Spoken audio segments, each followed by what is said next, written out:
ঢাকা বিশ্ববিদ্যালয়ের অধীনে আসন্ন ভর্তি পরীক্ষা নেওয়ার সিদ্ধান্তের বিরুদ্ধে বিক্ষোভ মিছিল করেছেন ৭ কলেজের শিক্ষার্থীরা।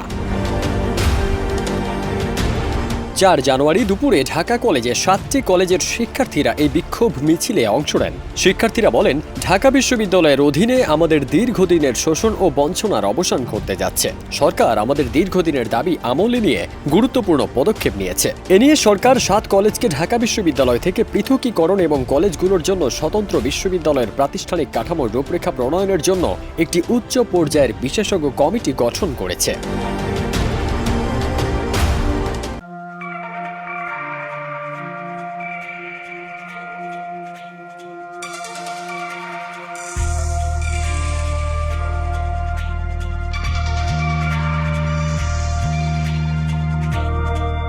এ সময় ৭ কলেজ বিশ্ববিদ্যালয় রূপান্তর টিমের ফোকাল পয়েন্ট আব্দুর রহমান ৫ দফা দাবি তুলে ধরেন। দাবিগুলো হচ্ছে, ১ নম্বর, ঢাকা বিশ্ববিদ্যালয় প্রশাসনকে স্পষ্ট করে জানাতে হবে যে ৭ কলেজ ঢাকা বিশ্ববিদ্যালয়ের অধিভুক্ত অবস্থায় আর কোনো ভর্তি পরীক্ষা হবে না। ২, ৭ কলেজের সমাধানের জন্য গঠিত বিশেষজ্ঞ কমিটি ৭ কলেজ অধ্যক্ষ, শিক্ষার্থী ও অংশীজনদের সঙ্গে আলোচনা করে নতুন বিশ্ববিদ্যালয়ের কাঠামোতে নতুন সেশন অর্থাৎ ২০২৪-২৫-এর ভর্তি প্রক্রিয়া সম্পন্ন করতে হবে। নম্বর ৩, বিশ্ববিদ্যালয়ের জন্য যে কমিটি গঠন করা হয়েছে তার মাধ্যমে নতুন সেশনে নতুন বিশ্ববিদ্যালয়ের কাঠামোতে ভর্তি করা এবং বর্তমান কাঠামো সচল রাখতে ঢাবি প্রশাসনের সঙ্গে সমন্বয় করে কাজ করতে হবে, যাতে শিক্ষার্থীদের সেশন জটের ভোগান্তি না হয়। ৪ নম্বরে, ঢাকা বিশ্ববিদ্যালয়ের শিক্ষকরা কোনো দিনও আমাদের ক্লাস নেননি, তারপরও কিভাবে আমাদের পরীক্ষার উত্তরপত্র মূল্যায়ন করে সেটি বোধগম্য নয়। বিগত সময়ে আমরা দেখেছি ৭ কলেজের শিক্ষার্থীদের খাতা মূল্যায়ন করার পর ঢাকা বিশ্ববিদ্যালয়ের শিক্ষক সামাজিক যোগাযোগ মাধ্যমে তা প্রচার করে এবং বিরূপ মন্তব্য করেছেন।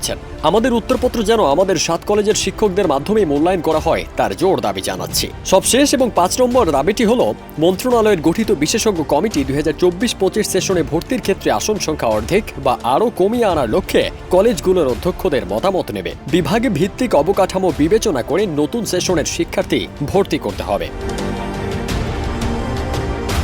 ফারদিন সানি, দেশ রূপান্তর।